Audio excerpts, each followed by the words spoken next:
Frères et sœurs, bonjour et bon dimanche.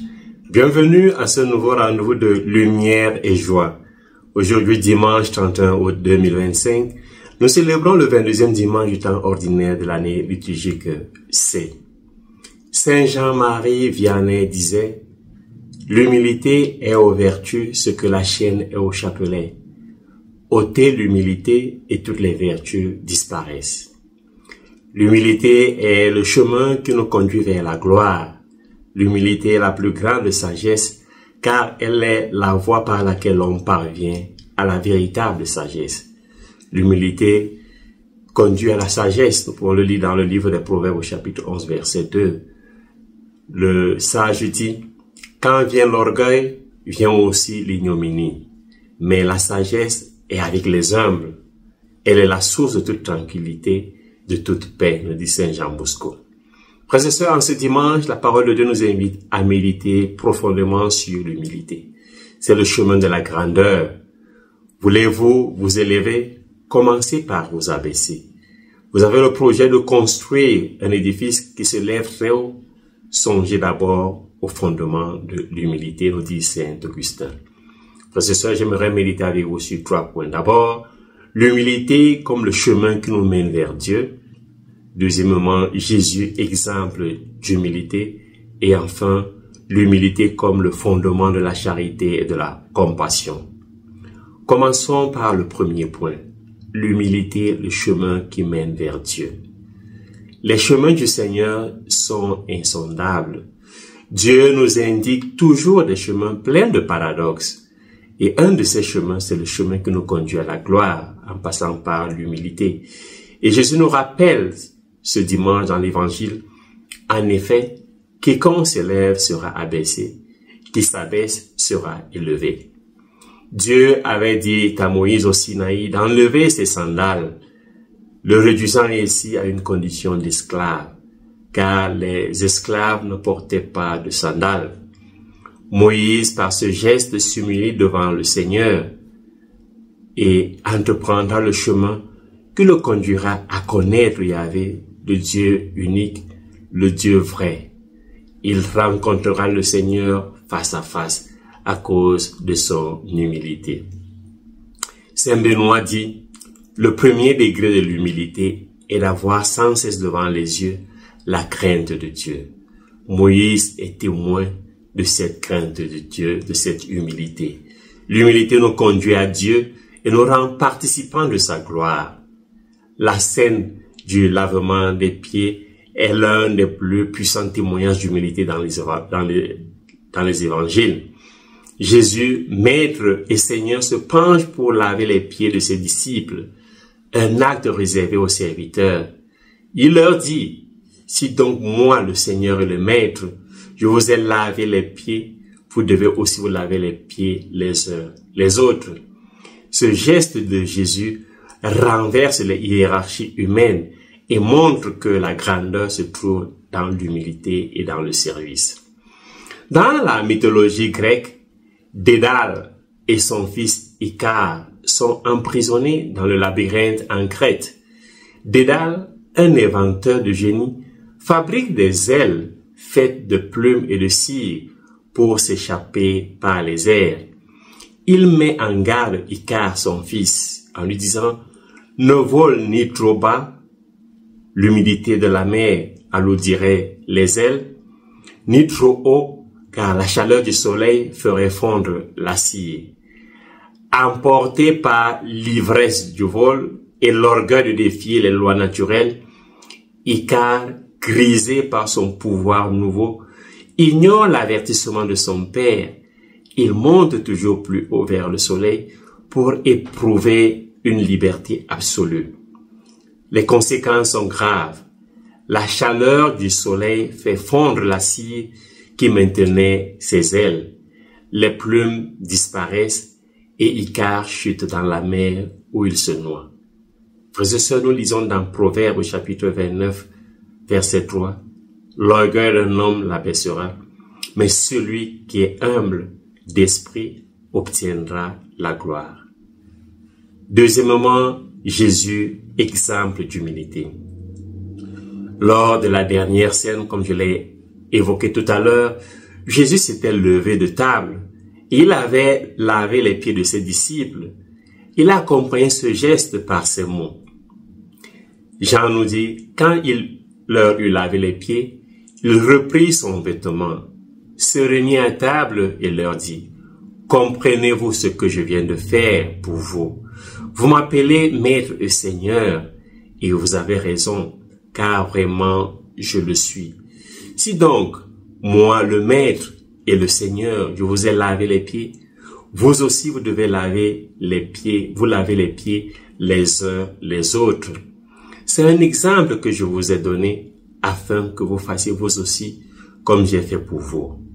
Il continue en disant, « Amen, amen, je vous le dis, un serviteur n'est pas plus grand que son maître, ni un envoyé plus grand que celui qui l'envoie.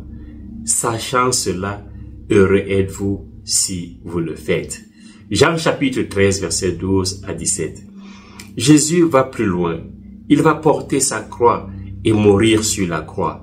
Saint Paul dira alors dans la lettre aux Philippiens, « Le Christ Jésus, ayant la condition de Dieu, ne retint pas jalousement le rang qu'il égalait à Dieu, mais il s'est anéanti prenant la condition de serviteur, devenant semblable aux hommes. Reconnu homme à son aspect, il s'est abaissé, devenant obéissant jusqu'à la mort et la mort de la croix.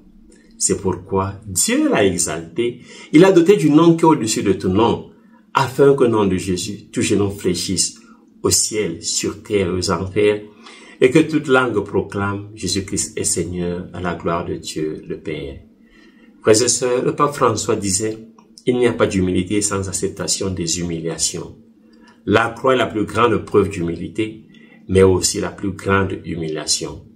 Par sa croix, Jésus nous enseigne que l'humilité est la porte d'entrée de toutes les autres vertus. Sans elle, il n'y a ni vraie foi, ni amour authentique, ni espérance solide. Elle permet de reconnaître sa dépendance à Dieu, d'accueillir les autres sans jugement et de se libérer de l'illusion de notre toute-puissance. Saint Philippe Néri, pour combattre l'orgueil, faisait exprès de se ridiculiser en public. Parfois, il portait des vêtements étranges ou il chantait faux dans la rue.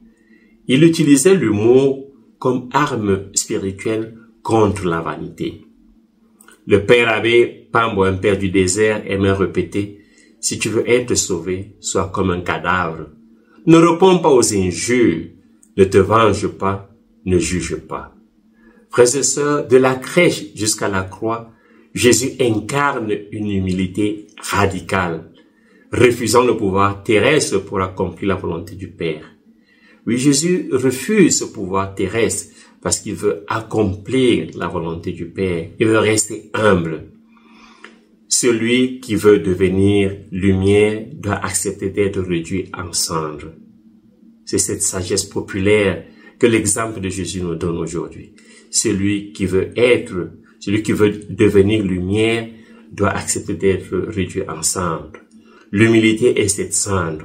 Elle brûle l'orgueil, les illusions de grandeur, et dans cette cendre, la compassion peut naître, pure et sans condition. Troisièmement, l'humilité, fondement de la charité et de la compassion. Jésus déclare dans l'évangile de ce dimanche, au contraire, quand tu donnes une réception, invite les pauvres, les estropiés, les boiteux, les aveugles. Heureux seras-tu parce qu'ils n'ont rien à te donner en retour. Cela te sera rendu à la résurrection des justes. Frères et sœurs, se mettre à la première place, c'est se mettre au premier rang, c'est se donner de l'importance. C'est une attitude d'orgueil qui se termine par une double humiliation. On cède la place à quelqu'un d'autre et on est relégué à la dernière place. Par contre, se mettre à la dernière place, c'est choisir de s'abaisser. C'est vraiment être au sol. Quand on est au sol, on est en contact avec l'humus. Celui qui choisit la première place est renvoyé, relégué à la dernière place. Mais celui qui s'est abaissé reçoit cette bonne nouvelle. Mon ami, avance plus haut. Il est ami du maître. Il est élevé à la place d'honneur. Il n'est pas mis à la première place, mais plutôt il est élevé plus haut. Il est mis à la place d'honneur. Il n'est plus sur le même plan que les autres invités. Il est là exalté, élevé, magnifié. Il n'est plus sur le même plan que les autres invités. Il n'est plus simple invité. Il est ami et il accède à la place d'honneur. Jésus nous donne aussi le critère de sélection aujourd'hui. Inviter gratuitement sans attendre qu'un jour nous recevons à notre tour des invitations. Il faut inviter selon le critère de la charité, de l'humilité. Car celui qui accomplit toutes choses dans l'humilité et dans la charité sera aimé plus qu'un bienfaiteur, nous le rappelait la première lecture. C'est-à-dire qu'il pose un acte bienfaisant.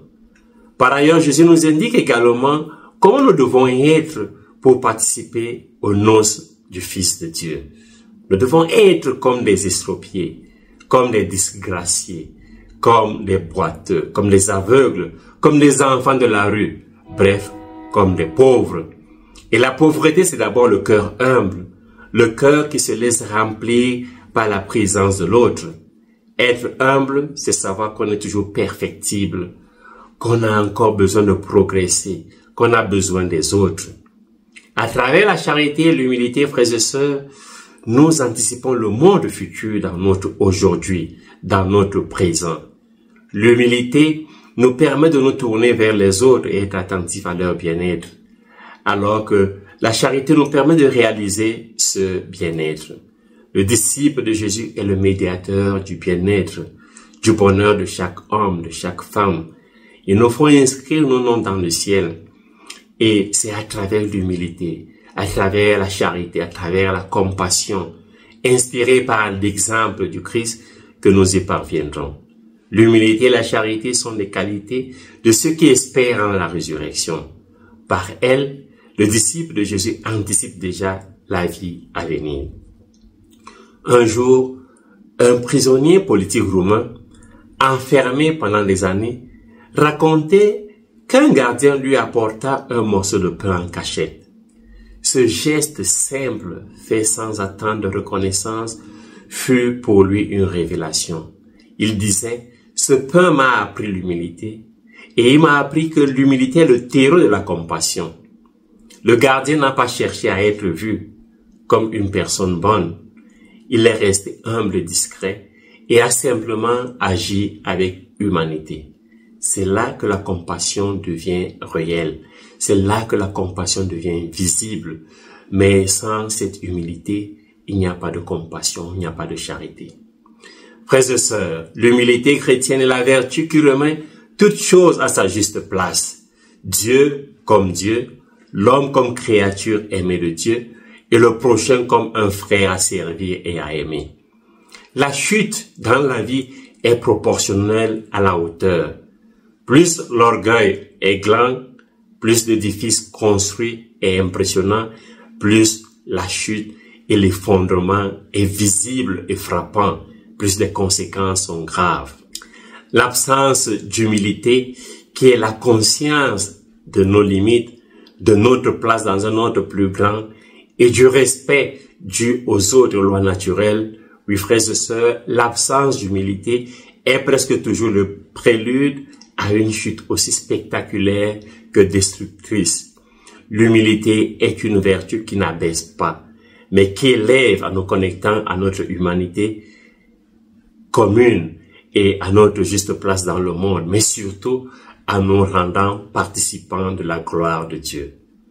Bon dimanche, loué soit Jésus-Christ et que Dieu vous bénisse.